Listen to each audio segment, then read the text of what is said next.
amanhã. Já estamos aqui ao vivo. Né? E aí, pessoal, boa tarde, né? Ou boa noite, né? São 6 horas. Então, pessoal, hoje faremos a live com o grande Alan Gani e com o Arthur, né? O professor também Arthur Vieira. Show.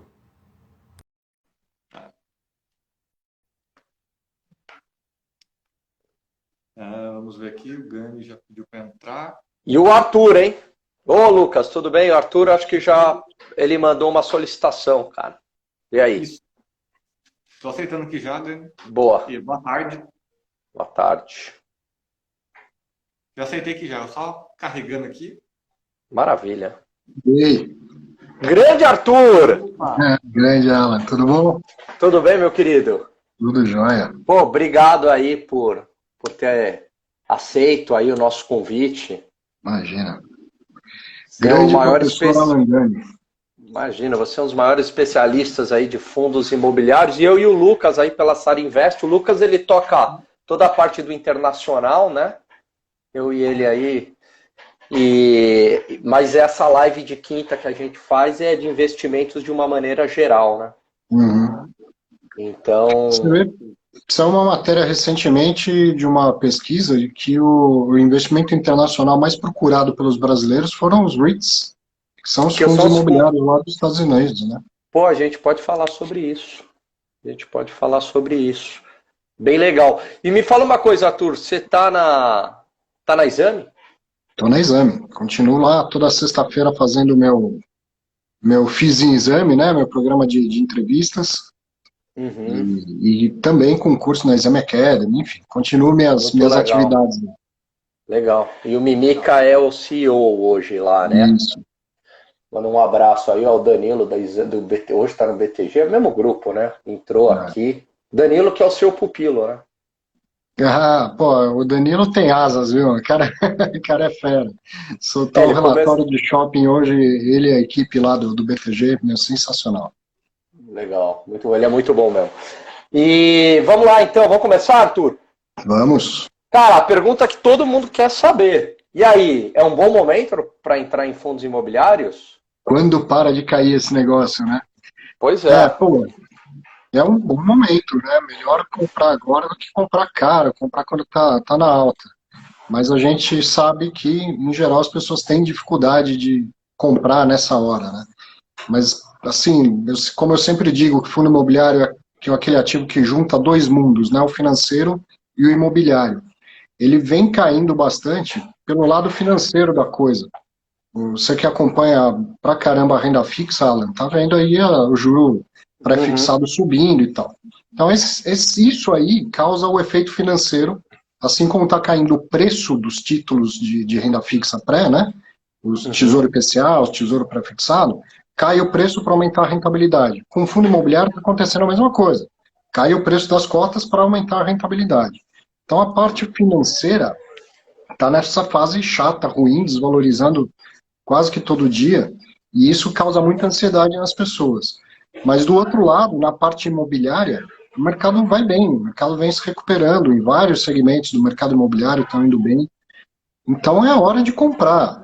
Eu não sei dizer que horas né, até quando vai cair ou quando para de cair. Mas não tenho dúvida de que, como eu sempre falo, a única coisa que você deve se preocupar mais com o fundo imobiliário na hora de comprar é não pagar caro. Agora, pouquíssimas coisas estão caras, né? E muita coisa está barata. É hora de comprar, independente de ficar tentando acertar se é o momento certo, se a queda vai acabar hoje, amanhã, daqui 2 meses e tal. Mas não é hora de virar as costas para esse mercado. E é o que muita gente acaba fazendo, né? Ô Lucas, só um minutinho, só deixa eu emendar uma pergunta, você já pergunta, sei que, né, quando tem esses convidados bons, a gente quer ficar perguntando toda hora. O Arthur, é o seguinte, meu caro, mas, ok, de uma maneira geral tá barata, mas você acha que, por exemplo, shopping center ou mesmo lajes corporativas, né, com essa mudança que houve no mundo pós-pandemia, vale a pena ou não? Houve aí uma mudança de paradigma? Acho que vale a pena, vale a pena. Nas lajes corporativas está bem claro uma recuperação. tem diferenças muito grandes nas regiões da cidade. Quando você olha assim, São Paulo está com uma vacância muito elevada, quase 25% dos grandes imóveis vagos, né, dos imóveis de alto padrão. Mas isso muito concentrado em algumas regiões. Por exemplo, lá na parte sul da Marginal, tem 57% de vacância. Quando vai para as áreas tradicionais, Paulista, Faria Lima, Itaim, Vila Olímpia, não tem essa vacância toda não, o mercado está pujante. Teve empresa que devolveu o espaço no começo da pandemia e que agora está tentando de novo, né, voltar para o mesmo endereço, ali perto, então ficou sem. Então tem recuperação acontecendo, mesmo com a mudança, com a questão do trabalho mais remoto. Eu acho que a gente está voltando para os escritórios, muita gente foi contratada durante a pandemia, mesmo para falar, vamos fazer vamos fazer um rodízio aqui no escritório, pô, mas tem muito mais gente do que tinha antes e tal. Então, demanda para isso, eu não tenho dúvida. E shoppings também, né, estão voltando, vendendo mais ou menos a mesma coisa, alguns até mais do que 2019. A gente tem que colocar a inflação nessa conta, evidentemente, que foi bastante elevada nesse período, mas as pessoas estão voltando a circular nos shoppings, né? Já está cheio, já está difícil de estacionar, e o que vai ficar de legado da pandemia é o hábito de comprar online mais espalhado entre as pessoas. Mas os shoppings já não era de hoje que eles enfrentavam isso, e cada vez mais eles são um espaço de convivência, de lazer, né? Recentemente foi inaugurado um shopping lá no Rio de Janeiro, já tem uma pista permanente de patinação no gelo, já tem um parque de diversões mesmo para crianças, uma área bem extensa. Eles vão se adaptar e vão continuar atraindo os brasileiros lá pela conveniência, pela segurança, pela climatização. O brasileiro adora shopping, né? Do norte ao sul, né? Legal. Manda aí, Lucas. Ô, Arthur, primeiramente, boa tarde aqui, né? Agora, Boa tarde. como você mencionou anteriormente, a gente está com uma alta de juros, né? Que está impactando a parte financeira dos FIIs. Mas essa alta dos juros também, tem algum setor, né, de FII que pode se beneficiar com essa alta? Tanto pelo lado financeiro ou pelo lado de yield, né? Algum Sim. setor que você... Quando a gente fala de fundo imobiliário, a primeira coisa que vem à cabeça é tijolo mesmo, né? É imóvel, mas pô, tem uma parte muito relevante desse mercado que são os fundos de papel, que investem em CRIs, que são títulos de renda fixa. E tem alguns com a carteira majoritariamente pós-fixada. Então, aqueles fundos que têm mais CDI na carteira têm tido uma recuperação notável, todo mês aumentando a distribuição de rendimento, né? E os outros que têm títulos atrelados à inflação, como a inflação continua alta, isso também tem refletido em bons rendimentos. Mas aí na marcação ao mercado, esses títulos começam a sofrer também, né? Então o preço do título cai, embora ele distribua até um pouco mais, porque eles distribuem a inflação e mais os juros, não só o juro. Então a inflação sobe, é a parte pós-fixada da remuneração, aumenta, fica mais gordo lá a distribuição de rendimento. E então esses fundos de papel foram bastante beneficiados durante toda a pandemia. Primeiro, os atrelados à inflação, porque a inflação subiu e não para de subir, e aí os pós-fixados no começo apanharam pra caramba, né? Imagina, o CDI foi a 2% ao ano, mas agora lá, já de volta aos 7%, né, com perspectiva de subir ainda mais, tem recuperado e entregado uma rentabilidade interessante também. Com um detalhe, durante esse período que o CDI ficou muito baixo, os spreads aumentaram, né? Ninguém comprava lá, quando o CDI estava 2% ao ano, ninguém comprava um CRI que pagasse 100% CDI só. É CDI mais 2, mais 3, mais 4. Então agora, né, também tem uma rentabilidade mais gorda aí. O pessoal se deu super bem, né? Ô Arthur, você falou assim, cara, bom, a única coisa que eu falo é não entrar num preço alto, num fundo imobiliário, né? Vale pegar o preço da cota e dividir pelo valor patrimonial da cota, e se isso der menor do que 1, né, é uma oportunidade de compra? Sim, eu gosto de olhar esse indicador, que é o preço sobre o valor patrimonial, não de uma maneira absoluta e tal, acho que a decisão nunca deve ser só por ele, mas ele ajuda bastante a comparar o fundo com ele próprio, né? Nessa, quando ela fala, pô, não pode pagar caro. Para muita gente, a reação do outro lado é, bem, como que eu sei se eu estou pagando caro, né? Então, duas coisas, você vai comparar o fundo com outros pares e vai comparar o fundo com ele mesmo. Quando eu pego lá o preço e o valor patrimonial do próprio fundo, eu estou comparando se quanto que ele está sendo negociado em relação ao quanto ele é avaliado, né, o quanto é o patrimônio líquido dele. E nas épocas boas, de alta, do IFIX e tal, esses fundos são negociados com ágio, 10, 20, 30, 40% acima do que vale. É isso que eu acho que deve ser evitado, pagar caro em um ativo. Como eu sempre falo, se comprar um fundo bom por um preço alto, o fundo continua bom, mas o negócio fica ruim. Sim, certo? perfeito. Certo. Aí, se comprar um fundo bom pelo preço que ele vale, é um bom negócio. Se comprar um fundo bom barato, é um ótimo negócio. Isso vale para qualquer ativo que a gente esteja pensando, né? E o que está acontecendo agora, em grande maioria, principalmente nos fundos de imóveis, é que eles estão sendo negociados bem abaixo do seu valor patrimonial. Tá. Tem fundo de escritórios com 30% abaixo, né, do valor patrimonial. O valor patrimonial, é bom a gente lembrar, ele vem de laudos desses imóveis que são feitos a cada ano e que então vão começar a sair as reavaliações agora, no final desse ano. É bem possível que, como o juro subiu bastante ao longo do ano, aumenta a taxa de desconto, né? A precificação desses imóveis, na maioria das vezes, é feito um desconto de fluxo de caixa. Então, aumenta a taxa de desconto, deve cair o valor patrimonial também. Então, um fundo que hoje o óleo está descontado 30% do valor patrimonial que foi marcado lá em novembro, dezembro do ano passado, pode ser que esse valor patrimonial caia, uns 10% que seja. Então, ainda assim, eu teria uns 20% de desconto sobre o que vale aqueles ativos, né? Então, isso é uma forma que nos ajuda a ver a oportunidade de compra. Isso é super interessante.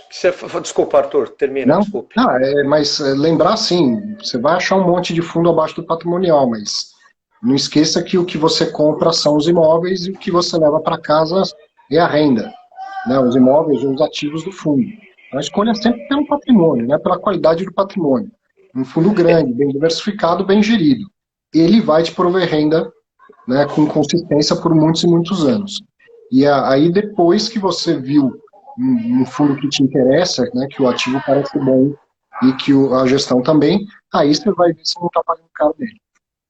Antes de passar a bola aí para o Lucas, deixa eu só te fazer uma pergunta. Achei super interessante esse valor patrimonial, pessoal faz o quê? Uma projeção do fluxo de caixa, do fluxo de aluguéis gerado pelo fundo, é isso? Quando é um imóvel para renda, ele vai ser avaliado com desconto dos fluxos de caixa, como se fosse uma empresa, perfeito, né? Tá. Então, é um imóvel para renda, aliás, como se fosse um título de renda fixa. Título, sim, sempre sim. gosto de falar isso. A diferença é que no título de renda fixa a gente não estima fluxos, a gente conhece os fluxos. Exatamente. Porque eles estão contratados, né? Isso. Agora, num imóvel para renda, eu vou estimar o fluxo. Quanto que ele vai me dar de aluguel no ano 1, no ano 2, no ano 3, no ano 4 e tal. Lá no final, não se fala em perpetuidade, não é um ativo perpétuo. No final, você coloca um preço de saída. Tá. Certo? E depois arbitra também uma taxa de desconto, que vai ser uma taxa mínima para remunerar o juro, a oportunidade e o risco. Então, arbitra uma taxa de desconto e desconta, né, divide esses fluxos todos pela taxa de desconto e chega ao valor presente líquido. Então, isso nos fundos de imóveis para renda. Nos fundos de CRI, são títulos de renda fixa, marcado a mercado, não tem segredo aí, né? Calcular o preço de uma debênture, de uma NTNB, qualquer coisa assim. E nos FOFs, que são fundos de fundos, aí eles têm uma marcação a mercado até mais ativa, mais líquida do que nos fundos de papel. Tem um fundo imobiliário que compra lá cotas de uns 20 outros fundos imobiliários. Se todos eles forem listados em bolsa aí com uma liquidez razoável, então aquela marcação ao mercado é diária ali, muito fiel ao que vale o patrimônio, né? Pode acontecer do fundo ter uma posição relevante num outro fundo imobiliário que não é líquido, que está fazendo lá sua primeira, segunda oferta, ainda não tem muito negócio na bolsa, então isso pode dar alguma distorção nesse valor patrimonial. Mas, em geral, o FOF é o que tem o valor patrimonial mais ajustado em relação ao valor de mercado. Eu lembro que uma vez eu fiz um curso seu, curso online, e você falava alguma coisa que, acho que era isso, que não, ou era no fundo de papel, que não tinha razão para o valor, o preço e o valor patrimonial tá diferente de um. No fundo de papel? No fundo de papel e no FOF, com essas ressalvas, certo? Mesmo no fundo de papel, pode ser que eu não tenha uma boa liquidez para marcar a mercado um CRI. Tem casos de fundos grandes que compram a operação inteira do CRI, então não tem negócio no mercado secundário. Tá? Ainda assim, você, né, consegue arbitrar lá, comparando com o título público e fazer a precificação dele. E o fundo de fundos também, né? Os fundos são negociados na bolsa. Então, num fundo de imóvel, eu, particularmente, considero que uma diferença de 10 pontos percentuais nessa relação de preço-valor patrimonial, eu considero como se fosse igual. Tá? Se o fundo tiver negociado a 1,10 ou a 0,9, para mim é uma margem de erro absolutamente aceitável. O Danilo, que você saudou aí no início da nossa conversa, considera 15 pontos percentuais aceitável. Mas isso num fundo de tijolo. Agora, num fundo de papel, não. Num fundo de fundos, não. Não dá para ter uma diferença desse tamanho, né? Sendo não faria sentido. Porque é papel, não teria motivo, marcado né? No mercado, né? Tá, putz, show. Olha o Saravalli aí. Grande Marcos Saravalli. Dando um Sara, que honra. Fala aí, Lucão. O Arthur, primeiramente, que aula, né, que ele deu agora aí nessa última resposta. Mas, aproveitando por esse ponto, por exemplo, digamos que você tem um FII que está com 30% de deságio, 20%, para sair um pouquinho daquela diferença que você deu, né? Aquela margem. Como que o investidor pode verificar se aquele fundo está com um problema de gestão ou algum problema que está afetando esse valor patrimonial, o valor da ação, né, da empresa? E uma segunda pergunta engatando aqui só, o Caio fez uma pergunta, a seguinte pergunta: nesse momento, é melhor papel ou tijolo? Legal. Se você puder passar uma visão sobre. A primeira pergunta é muito importante, né? Às vezes você vê lá um fundo que está com bastante desconto em relação ao valor patrimonial, isso não, né? Laranja madura na beira da estrada, ou está bichada, ou tem marimbondo no pé. Né? Então, não é para sair comprando. Índices não contam história. Então, se você vê um desconto grande, vá atrás da história. Como que eu vou fazer isso? Vou ver se tem um fato relevante, recente, que fala, olha, teve um problema sério no imóvel, o inquilino saiu, grande parte dos inquilinos estão dando calote e tal. Vamos ver se tem algo que justifique esse desconto que o mercado está dando. Também posso dar uma olhada nos relatórios gerenciais de uns 2, 3 meses atrás e ter uma ideia do que está acontecendo na vida do fundo. Encontrei a história, então aí eu posso olhar e falar, bom, acho que tem motivo para ter um desconto mesmo, né, para o mercado pagar menos, e posso achar que o mercado está exagerando nesse desconto. E aí eu compro ou não compro. Agora, não encontrei essa história, então aí é só aquilo que eu falei no começo, que é a parte financeira da precificação do fundo imobiliário, que é o que está acontecendo hoje na maioria dos casos, né? O juro subiu demais, o juro futuro, longo lá, e levou o preço dos fundos imobiliários para baixo como um todo, num movimento sistemático, né, sistêmico. Então, é super importante entender e procurar se tem motivo para o fundo estar com muito desconto. O contrário é verdadeiro, se o fundo estiver negociado a 30% de ágio e tal, eu vou achar um motivo que justifique pagar esse ágio todo? Eu, particularmente, duvido. Mas se você for procurar, no sentido de que é o fundo que está bombando, que todo mundo fala nos fóruns, é o queridinho do mercado, se você quiser, você acha motivo para comprar. Porque a gente, falando um pouco de finanças comportamentais, a gente vai atrás daquela informação que nos conforta, não é verdade? Mas eu não vejo o menor motivo para pagar 30% de ágio em nenhum ativo. Nenhum ativo, né? Você pode falar que se a gente estiver falando de ações, vá lá. Porque Primeiro, o valor patrimonial de uma ação é pouquíssimo relevante, né? O que importa é que aquele patrimônio gera de caixa. E aí, uma empresa prestadora de serviço, principalmente, ela pode triplicar o caixa dela, se for o caso. Agora, um imóvel para renda, ele não triplica a geração de renda dele. Ele tem um contrato firmado de X mil reais por mês nos próximos X anos. Não tem o que fazer com essa renda. Não tem como aumentar esse faturamento a tal ponto que vale a pena pagar um ágio sobre ele, entendeu? Então, trabalhe, sim, procure saber se tem uma história ali que justifica isso. Se não tiver, aí é só o mercado exagerando ou a parte financeira pressionando. E para cima, na minha opinião, nada justifica pagar caro. Isso vai doer na cabeça do investidor em algum momento. Né? Pagar caro é o que eu falei, você pode estar comprando um bom fundo, mas você faz um mau negócio. Né? E aí eu falei tanto que a segunda pergunta, qual que era? Eu já vou engatar com uma outra que eles perguntaram aqui. São 3 setores. Os FII de papel, tijolo, e pediram uma opinião sua sobre FIIs de agronegócio. Espera lá. Se agora é melhor papel ou tijolo, e depois? E uma opinião sua se os FIIs de agronegócio estão em um bom momento. Ou não, né? De qual setor? Desculpa. Agronegócio. De agronegócio, legal.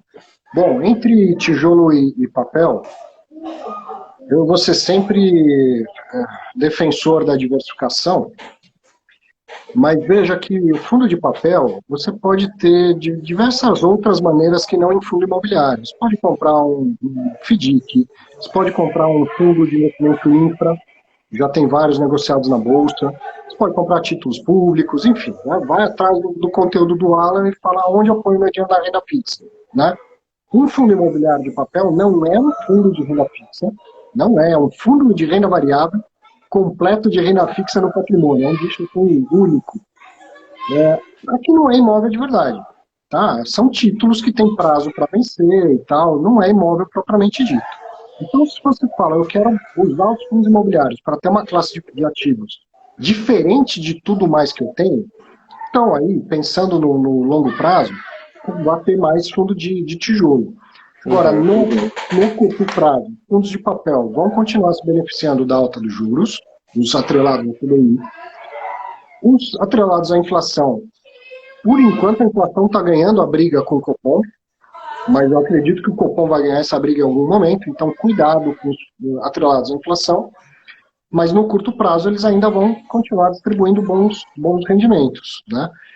E os fundos agro, a gente tem que entender que assim, o mercado agro é sensacional, mas os fundos imobiliários que a gente tem de agro aí, eles têm uma engenharia financeira por trás, que o fazendeiro vende a fazenda, e tem a possibilidade de recomprar essa fazenda ao longo dos anos. Então, ele acaba, se tudo der certo, se o fazendeiro conseguir pagar o arrendamento ou o aluguel, depende do fundo, um aluga, o outro arrenda, e conseguir pagar a recompra da fazenda, uma eventual valorização dessa terra não vai parar no bolso do investidor do fundo de agro, do fundo imobiliário de agro. Tá? Então, ele é uma operação bem financeira ali, menos terra e mais uma operação financeira. Agora, está chegando no mercado os FIAGRO, Fundo de Investimento do Agronegócio. E eles têm mais liberdade do ponto de vista de regulamentação, eles acabaram de ser criados, né, no ano passado, são mais modernos, vamos dizer assim, e aí eu acredito que novas operações para o agro, elas vão acabar sendo concentradas nesse produto novo que é o FIAGRO. Vai ser muito semelhante a um fundo imobiliário. Mas então, os fundos imobiliários do agro que existem hoje, então, no começo, vão render bem, no sentido de que vão receber o aluguel, o arrendamento, a primeira parcela e tal, beleza. Mas para carregar para o longo prazo, se tudo der certo, o fundo vai ficar sem terra.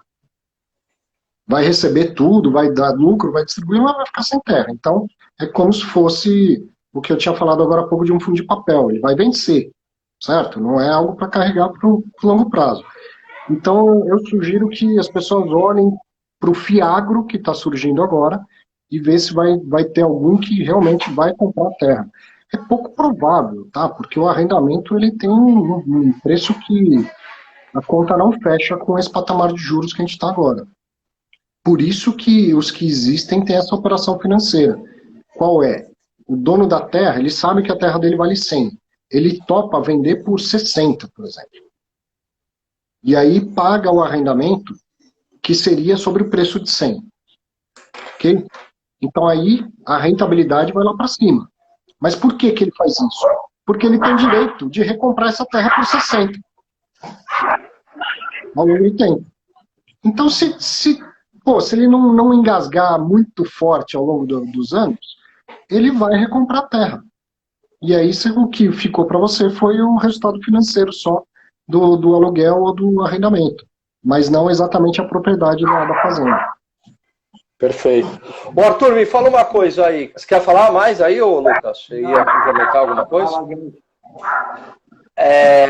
Me fala uma coisa. Um investidor aí que está começando com fundos imobiliários e tal, o que ele deve olhar, assim, se elencar aí 3 ou 4 fatores para saber se o fundo vale a pena a compra? Vamos começar pelo contrário. A coisa que ele não deve fazer, que é o que todo mundo faz no início, escolher aquele que rende mais. Parece uma coisa super óbvia, mas o dividend yield, né? Pega lá uma lista dos maiores dividend yields, é a coisa mais fácil de conseguir, porque todo mundo adora. Então, todo mundo divulga essa lista dos maiores dividend yields. Que significa dizer o quê? Aqueles fundos que o rendimento distribuído em relação ao preço da cota está gerando uma rentabilidade mais alta do que a média. Pô, é óbvio o que eu vou falar. Né? Se algo rende mais do que a média, ele também tem um risco maior do que a média. Claro. E como a gente falou do preço sobre o valor patrimonial, o índice não conta história. Então o dividend yield também não conta a história. Você só está vendo lá que o yield é maior do que os outros. Mas qual é a história por trás disso? Né? Dinheiro não cai do céu, não vai ser de graça. É tão importante o que você falou que o cachorro ficou nervoso. Quem comprar com dividend yield alto, o cachorro não gosta. Isso aí. Soltaram os cachorros aqui, viu? Então, a primeira coisa é não fazer, tá? Não escolher pelo dividend yield. Agora, 3 pontos importantes para a gente pensar de que forma escolher. Lembra, se eu comprei um fundo imobiliário, ele tem ativos no patrimônio. O patrimônio pertence ao fundo e o fundo pertence ao cotista. Então, o que eu compro são os ativos. O que eu preciso olhar primeiro? Quais são os ativos daquele fundo? Pega o relatório gerencial, qual é o segmento que ele investe, quais são os imóveis que ele tem e tal. Mas, eu não entendo nada de galpão de logística ou de loja de varejo. Não tem que entender, né? Não precisa entender. No sentido de que tem um gestor profissional fazendo isso para você. Mas vá lá, se interessar, leia, veja quais imóveis, intuitivamente, você vai ter uma noção, são imóveis bem posicionados, bem localizados. E outra coisa que está ficando cada vez mais importante é a qualidade da gestão. Mas antes de chegar na gestão, então, quais imóveis você está comprando ou quais títulos de renda fixa você está comprando, veja o patrimônio e veja se ele é grande e bem diversificado. Tamanho do documento, quando se fala de fundos de investimento em geral. Então, um fundo grande que tenha dezenas de imóveis, que tenha dezenas de CRIs lá, de títulos de renda fixa, ele vai ser intrinsecamente mais diversificado, certo? E aí, o final, que é a parte mais difícil para quem está começando, é quem é o cara que faz a gestão disso tudo. Eu ponho lá 20 shoppings pelo país afora. Imagina o quanto é complicado fazer a gestão disso. Quem está lá entende de shopping, quem está lá visita o shopping, é remunerado decentemente para isso e tal. Essa terceira parte é uma fluência que vem com o tempo. Todo mundo acha difícil, mas se eu for falar do mercado de cada um, imagina que tem lá um dentista que está assistindo aqui. Ele sabe quais são as marcas que são mais confiáveis, menos confiáveis, tipo de fornecedor que ele compra lá, os aparelhos que ele usa e tal. Isso vem com o tempo. E eu não sei, se eu tivesse que fazer um investimento em algo relacionado a esse mercado, eu ia estar perdido no início.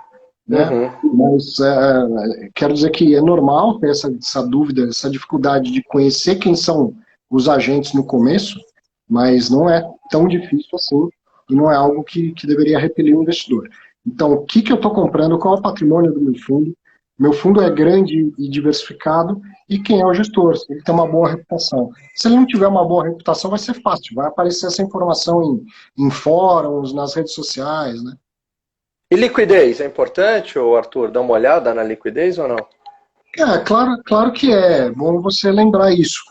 Mas, no geral, assim, se eu estou falando de um fundo grande, Sim. com bastante imóvel, a liquidez vai ser alta. Imaginei. E aí, Lucão? Opa, professor, uma dúvida que o pessoal tem bastante, até aproveitando aqui para poder tirar essa dúvida, é qual que é uma diferença, né? O que seria um FII High Yield e um FII High Grade? Boa.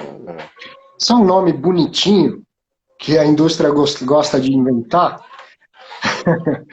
High Grade é a nota alta. Então, é aquele título de renda fixa que tem uma nota de crédito elevada. Significa dizer que o risco de tomar um calote daquele devedor é baixo. Tá? Então, ele tem uma nota AAA lá, AA, coisa assim. Todo crédito é um empréstimo, tem alguém que deve para o dono do título e eu tenho que buscar saber se aquele cara é bom pagador ou não. Então, a maneira que o mundo inteiro usa para fazer esse tipo de análise mais simples é se valer de prestadores de serviço lá, das agências classificadoras de risco. Então, quando ele tem uma nota alta, significa que o risco de crédito dele é mais baixo. Qual que é o contrário disso? É uma nota baixa. O nome desses high yield deveria ser low grade e não high yield. Entendeu? É low grade. Perfeito. Ou high risk, alto risco. Então, qual a diferença de um para o outro? No high grade, você vai comprar títulos de renda fixa que tem um risco menor de crédito e, consequentemente, uma rentabilidade que vai estar na média do mercado, um pouquinho acima em um outro caso, mas uma rentabilidade na média do mercado. Se você vai para o tal do high yield, que em tradução livre é uma rentabilidade alta, dinheiro não cai do céu. Essa rentabilidade alta ela vai vir junto de mais risco. E, nesse caso, mais risco de crédito. Então, o que eu vou achar num fundo imobiliário de CRI high grade? Eu vou encontrar operações cujos devedores são corporativos, empresas de grande porte, são pulverizados, mas pulverizado assim, a Gafisa vendendo um apartamento na planta, um prédio na planta, e a Gafisa vai lá e se obriga ao pagamento caso os compradores não paguem e tal. Agora vai para um high yield, o que você vai encontrar lá? Loteamentos que estão lá no meio da vida deles, Brasil afora, esses condomínios tipo Alphaville, que se multiplicaram pelo Brasil inteiro, você vai encontrar muito o cara que está loteando, ele precisa muito de dinheiro, né, para fazer a pavimentação, deixar tudo pronto lá, a infraestrutura. Ele vende aqueles terrenos a prazo e vai buscar descontar isso, né, colocar num CRI para ele conseguir adiantar esse fluxo para ele. Então, esse é o tipo de coisa que vai estar lá, o risco maior, Olha o primeiro exemplo que eu dei, que é o apartamento lá da Gafisa. Quero comprar um apartamento para morar, você vai defender aquilo assim, até a última gota de sangue. Você vai fazer de tudo para pagar aquela prestação. Agora, você comprou um terreno porque você sonha em morar em Alphaville um dia. Só que hoje você tem um monte de grama em Alphaville, você não mora lá. A hora que o bicho pegar, qual que é a primeira conta que você vai deixar de pagar? A escola dos seus filhos? O apartamento que você mora? Ou aquele terreno em Alphaville? Entende? O risco é totalmente diferente ali. O risco de crédito é totalmente diferente e é maior, né? A outra coisa que vai parar lá nos pulverizados, acontecendo bastante, são as multipropriedades. Quem já viajou para algum lugar assim turístico mesmo, né, que bomba de turista, já ganhou um brinde, um jantar, um aluguel de carro de graça lá para ir ouvir uma palestra de vendas de compra aqui, multipropriedade, você vai poder usar uma semana por ano e tal, vai voltar para esse paraíso sempre. Bom, isso aí, muitos desses fluxos estão dentro dos fundos high yield. E é uma compra emocional, muito disso é destratado, o cara volta para a rotina dele e fala, meu, fiz bobagem, eu não queria comprar aquilo. Aí vai lá, discute e tal, consegue cancelar.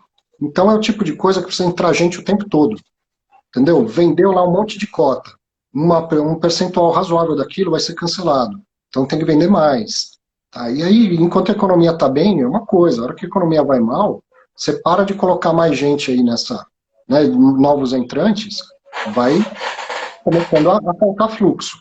Então, o que tem nos high yield? Essas coisas mais arriscadas, e por isso ele entrega uma rentabilidade maior. Entendido isso, se está ok para o perfil de quem está assistindo, então vai lá e invista, beleza. Tá? Mas, como eu falei para o Alan antes, assim, o que você não faz? É escolher um investimento pela rentabilidade. Vou escolher o que rende mais. Isso aí já está no nome dele. Eles têm maior rentabilidade. Então, vai entender por qual motivo essa rentabilidade é maior. Perceba que tem um risco de crédito envolvido muito, muito maior. Estamos falando de coisas que tem CRIs lá que pagam IGPM mais 18, IPCA mais 20, IPCA mais 30. Tem IPCA mais 30. Cara, eu não sou bobo, também queria ganhar IPCA mais 30 ao ano. Isso não é fácil. Se fosse fácil, pô, eu já estava na lista da Forbes, né? Mais de 20 anos investindo, eu já estava na lista da Forbes, caramba, né? Então, essa rentabilidade alta, ela vai vir acompanhada de um risco alto também. Em algum momento vai engasgar esse negócio. Entendido isso, invista um pedaço, para quem tem perfil, invista um pedaço pequeno do seu portfólio lá. Não vai enfiar tudo que tem nesse negócio, porque aí a hora que engasgar não adianta achar ruim, ficar bravo, reclamar, entendeu? Você já deveria saber onde você está se metendo aí. Ô Arthur, você vê alguma vantagem, nem que seja uma única, para você elencar, em você comprar o próprio imóvel para investimento ao invés de fundos imobiliários, ou fundos imobiliários, sem sombra de dúvida, ganham em todos os quesitos? Cara, eu falo da galinha morta, né? O cara que é investidor de imóvel, que tem uma carteira, tem 10, 20 imóveis. Quando alguém tem 20 imóveis pela cidade, ele não precisa do 21º. Então ele só compra de quem precisa vender. E esse verbo precisar, meu amigo, para o vendedor é prejuízo, para o comprador é lucro. Boa. Certo? Perfeito. Então, quando que você vai fazer um investimento num imóvel que vai ser mais vantajoso do que um fundo imobiliário? Se você conseguir comprar aquele imóvel num valor muito abaixo do que ele vale. Tá. Então tem um imóvel lá na sua cidade, vale 300 pau, mas você tem um conhecido, um vizinho e tal, que está desesperado, precisa vender, e você fala, ó, só tenho 200, e ele topa vender para você por 200. Então aí a rentabilidade disso vai aumentar. E provavelmente vai te dar uma rentabilidade maior do que a de um fundo imobiliário. Em fundo imobiliário, a gente está numa época de galinhas mortas, mas isso acontece de uma forma coletiva. Praticamente todos eles estão descontados. Entende? Então, quando você sabe que o imóvel vale 300 e que tem um negócio de 200 só para você, pô, aí ninguém tem dúvida que é um bom negócio. Agora você tem lá, marcado a laudo, entendeu? Que o negócio vale 300 e que está sendo negociado na bolsa 200, mas esse negócio não é exclusivo só para você, é para todo mundo. Aí você fala, mas será que é bom negócio mesmo? É lógico que é bom negócio, que é um bom momento para comprar. Mas então, qual seria a vantagem, quando que um imóvel seria mais vantajoso do que um fundo imobiliário? Do ponto de vista financeiro, fazendo uma compra de uma galinha morta, coisa que não existe, esse negócio exclusivo para você em fundo imobiliário. Né? O preço é igual para todo mundo. Para todo mundo. E em outra situação, que não a financeira, mas a de comportamento, a falta de liquidez do imóvel, ela é aliada de quem não consegue se planejar para investir, né? Você pega o seu dinheiro lá e imobiliza. A gente está falando de mais risco, concentração, falta de liquidez. Para a gente que é de finanças, esse negócio dá até coceira. Mas para muita gente que não tem conhecimento, principalmente disciplina, para manter o seu dinheiro investido lá, às vezes a melhor saída é imobilizar. E aí passa lá 10, 20, 30 anos, ele fala, putz, ainda bem que eu comprei aquele apartamentinho para investir, porque hoje é tudo que eu tenho. Aí você fala, pô, mas renda é um menos do que se fosse no CDI, na bolsa. Então, tá, vamos ser realistas. Se ele não tivesse mobilizado, ele não teria guardado. E aí ia chegar no fim da vida sem nada. Né? Então a ausência de liquidez, ela é amiga de quem não tem disciplina. Comprar um imóvel financiado. Pô, cara, você pode comprar, em vez de pagar juros, você vai pegar esse mesmo dinheiro, vai comprar cota de fundo imobiliário, vai receber juros. Desde a primeira parcela, vamos dizer assim. Só que você tem que ter a disciplina de fazer isso pelos mesmos 20 anos que você faria se tivesse o boleto para pagar o financiamento do imóvel. Você é a favor, então, nesse caso aí, de, sei lá, pagar aluguel e investir em fundos, investir... Você acha mais racional? Na planilha de Excel é uma maravilha, Alan. Na vida real, pouquíssimas pessoas vão ter a disciplina de fazer isso corretamente. Qual seria? Eu vou pagar aluguel, porque eu moro de aluguel, custa mais ou menos 0,30 do valor do imóvel. É barato, né? O que eu pago todo mês é bastante dinheiro, mas se for pensar quanto custa, é barato, né? Então, vai funcionar eu viver de aluguel? Vai, se eu pegar a diferença do que eu pagaria para ter um imóvel e poupar, e investir. Agora, vou morar de aluguel porque é barato, mas eu não guardo dinheiro e não invisto, vai chegar um momento da minha vida que eu não vou mais ter renda suficiente para pagar o aluguel aqui, eu não vou ter guardado patrimônio nenhum.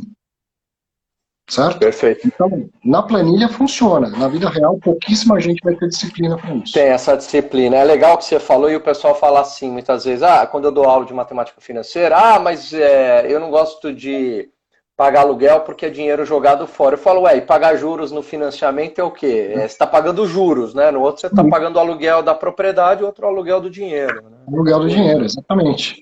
Mas é fato que o aluguel do dinheiro te entrega a propriedade no final do período. E o outro, você deveria ter a disciplina, né, para poupar. Esse é o outro deixa a propriedade com você, você já tem aquilo. Você já tem aquilo, basta guardar. Né? É muito mais fácil na teoria e muito mais rentável. Só que entra a tal da disciplina, meu amigo. E aí o bicho pega para qualquer coisa. Total. Lucão, manda aí, cara. Falei muito.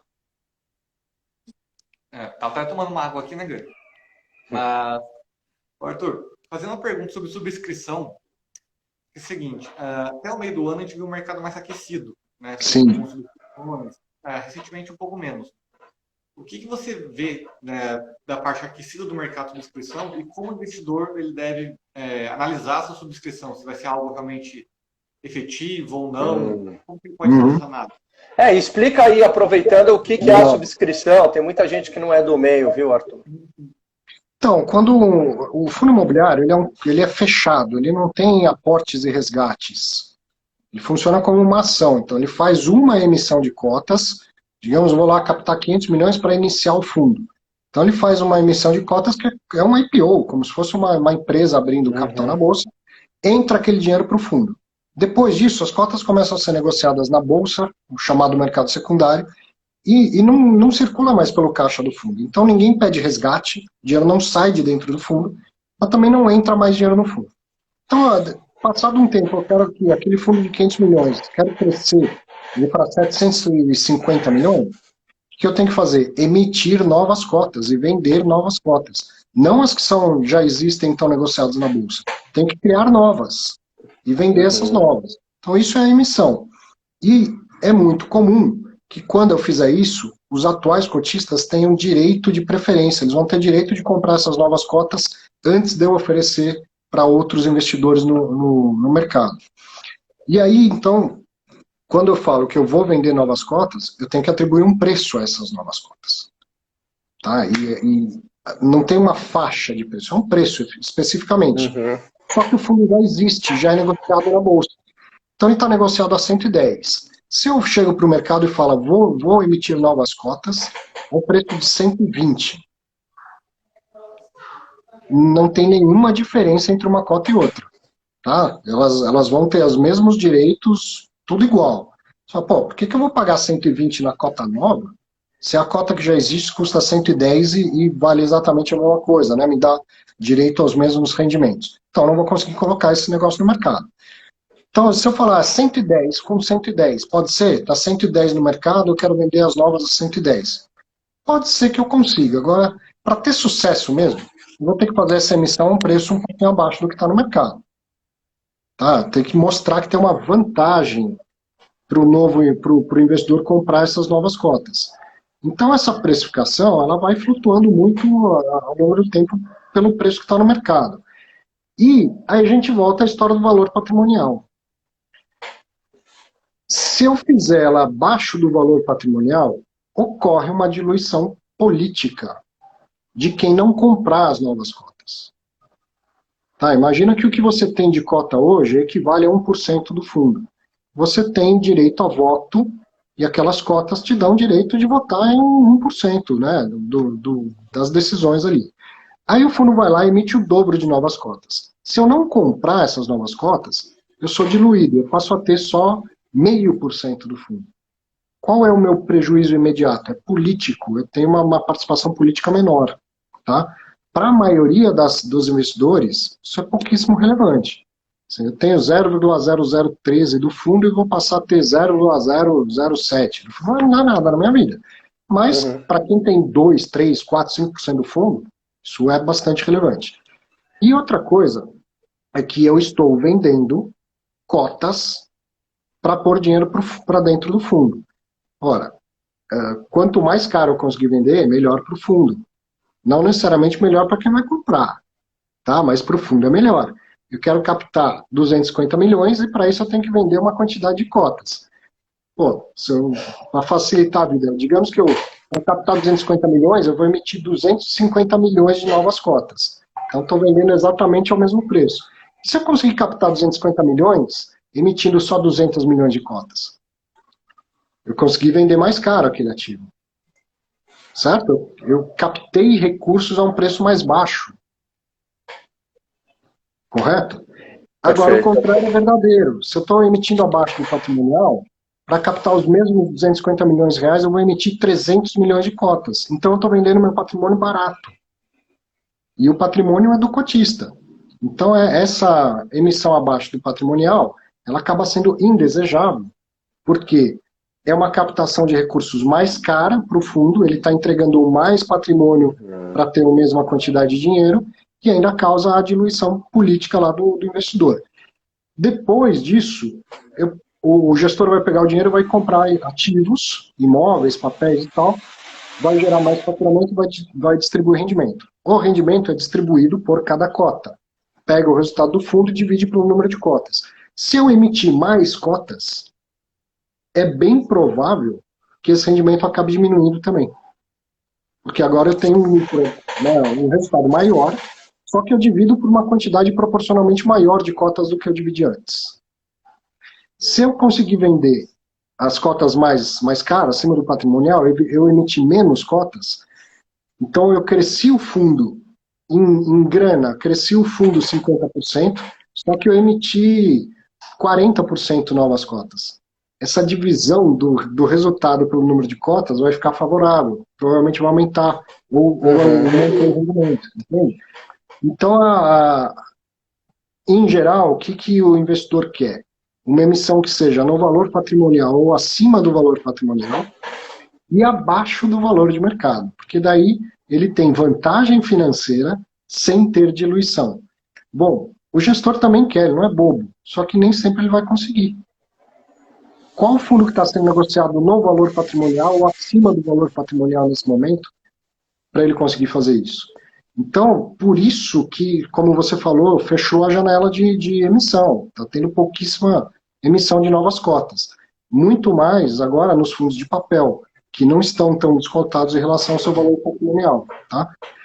E aí a alternativa para isso tem sido a alavancagem.